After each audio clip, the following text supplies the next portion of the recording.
Sì, pronto? Sì. Certo, abbiamo visto anche noi il telegiornale, sì. No, no, non sappiamo come si dovrà procedere, no. I tempi slitteranno e noi forse dovremo metterci in moto con altre modalità, con altre strategie, sì. No. No, il progetto va terminato, noi dobbiamo lavorare, noi andiamo avanti a lavorare, sì. Sì, certo, e approfittiamo di goderci i rapporti familiari un po', sì. Che dobbiamo fare? Vabbè. Sì, dai, ci sentiamo domani, sì? Perfetto. Buona serata, grazie.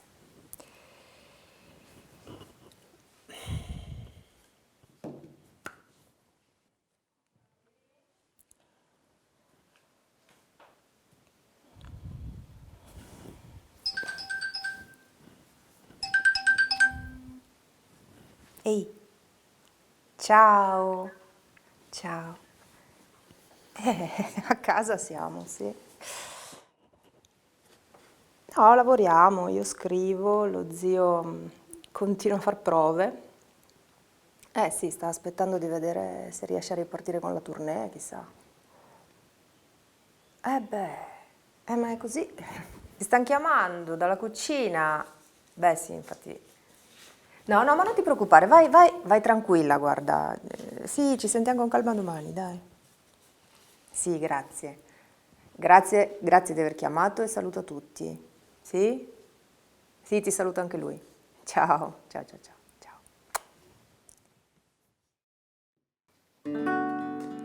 Siamo chiusi in casa, rifugiati nelle abitazioni.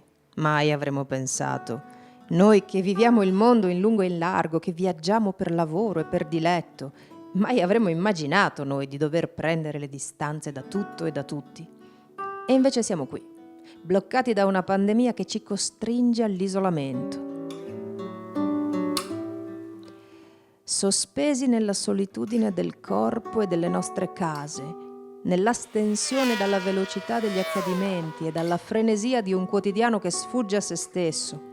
Così, sospesi, abbiamo l'occasione di riprenderci il tempo perduto.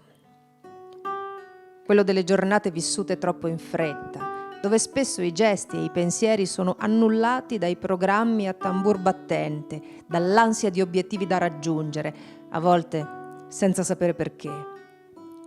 Forse in questa astensione dal mondo fisico, dalle mani, dagli sguardi, dagli abbracci tangibili, forse solo ora, quando tutto ciò ci viene negato, ne percepiamo il valore e il sapore.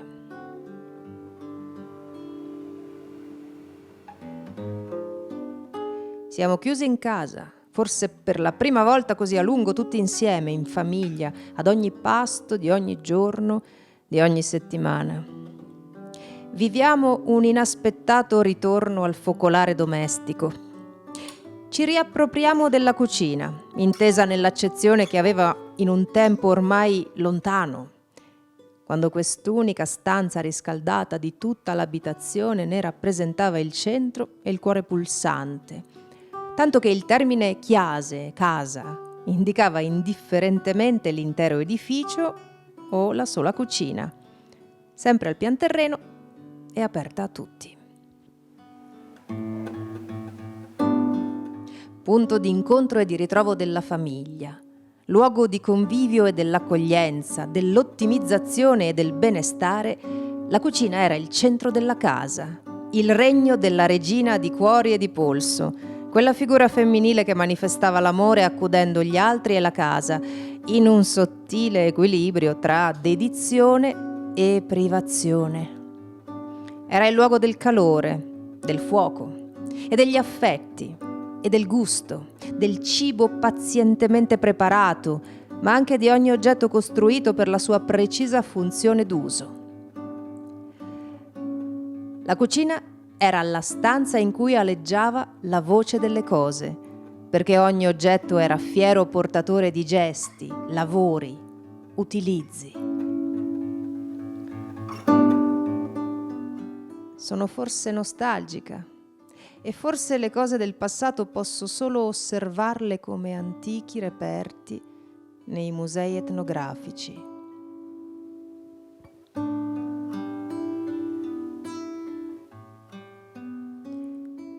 Ma la nostalgia è empatia con il vissuto degli altri, tra i quali ci sono anche i nostri nonni, bisnonni, prozii e tutti gli avi che li hanno preceduti dal 1700 per arrivare alla prima metà del Novecento, coprendo un arco temporale che in Friuli abbraccia con la stessa intensità il valore del focolare domestico, pur con alcune varianti territoriali e temporali.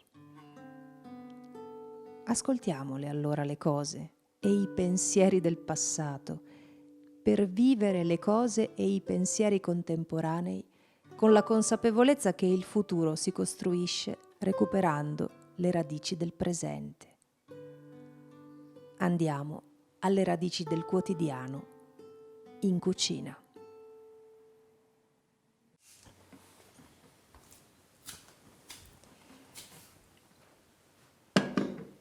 Albi, io vorrei leggere quel quaderno, quello che conservava tua mamma, che ci diceva di sua madre, perché lei scriveva gli ultimi anni della sua vita, ti ricordi? Eccolo qua.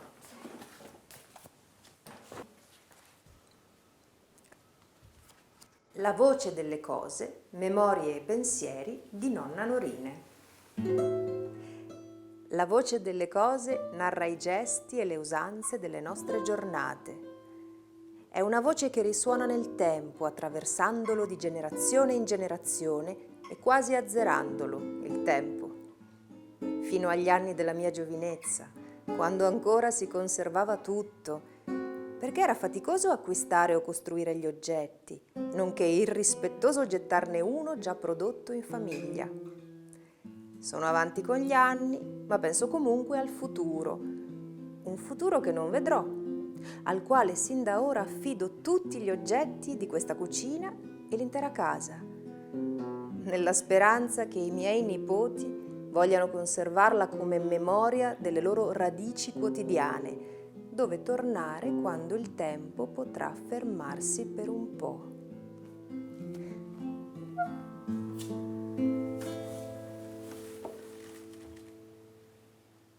Pazzesco. Io lo so cosa stai pensando tu, perché lo sto pensando anch'io. Cara nonna Norina, i tuoi nipoti del futuro sono qua, nella tua vecchia casa di campagna, perché adesso il tempo si è veramente fermato.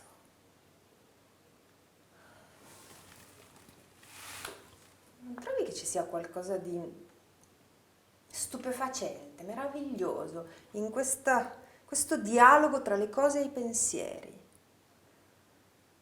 Soprattutto se questo dialogo segna dei ponti tra tempi lontani. Tua nonna Norine parla di un futuro a lei sconosciuto e noi quel futuro lì lo stiamo vivendo adesso. Voglio continuare a leggere e ti pregherei di ascoltarmi.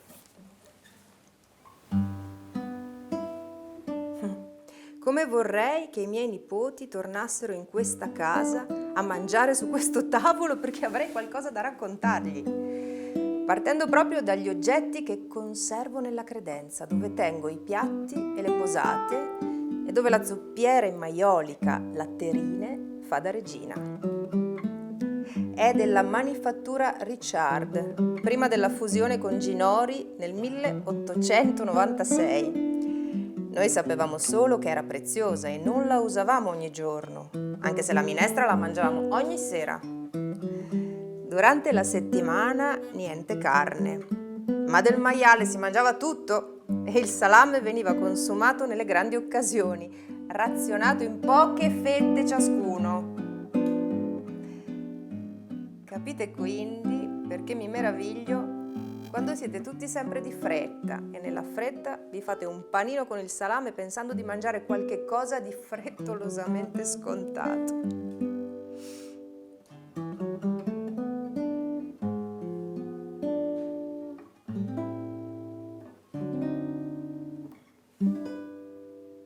Per noi nemmeno il pane era pane quotidiano, lo impastavamo in casa, ma per cuocerlo dovevamo andare nei forni comunitari.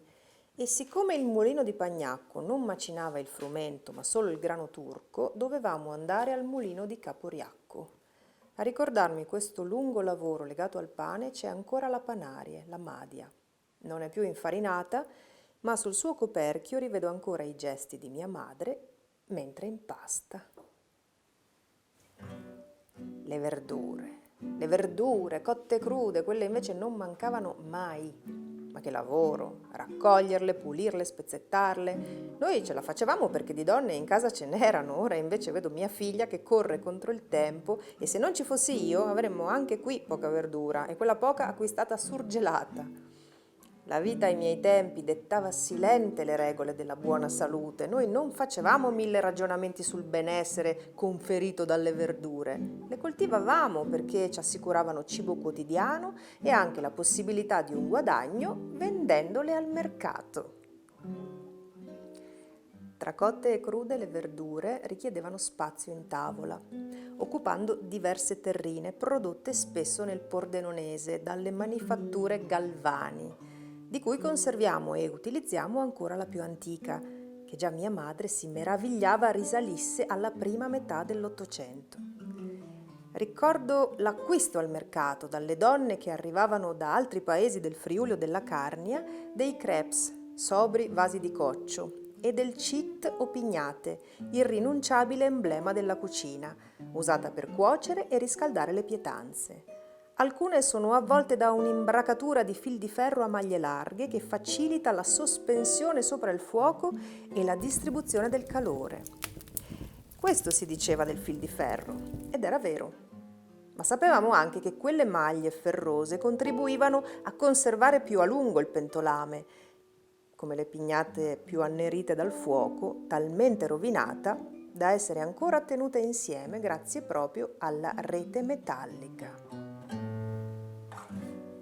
Tutto era molto sobrio e votato all'utilizzo. Solo piatti e scodelle concedevano qualcosa all'estetica, forse perché riguardavano il momento della pausa e del convivio, mentre le pentole erano semplicemente attrezzi da lavoro. Dagli anni 40, quando ero una giovane mamma, sono riuscita a conservare il piatto in terraglia bianca con motivi floreali in blu e magenta. Sono quei colori a ricordarmi la vivacità dei miei bambini. Colori poi ripresi tra gli anni 60 e 70 in altri piatti con mazzi di fiori stampati e dipinti a mano, ma già presenti nelle tazze dei miei bambini. Tazze moderne, si diceva, perché le decorazioni a motivi geometrici erano applicate all'aerografo con mascherina sulla terraglia tenera di questi umili contenitori.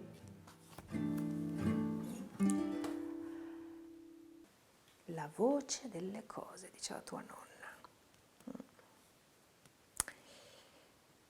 E io quella voce a suon di colori, forme, affetti, ricordi, vorrei catapultarla sulle cose di oggi per poterle assaporare profondamente, appieno, per far sì che ogni giorno diventi viva memoria il giorno dopo.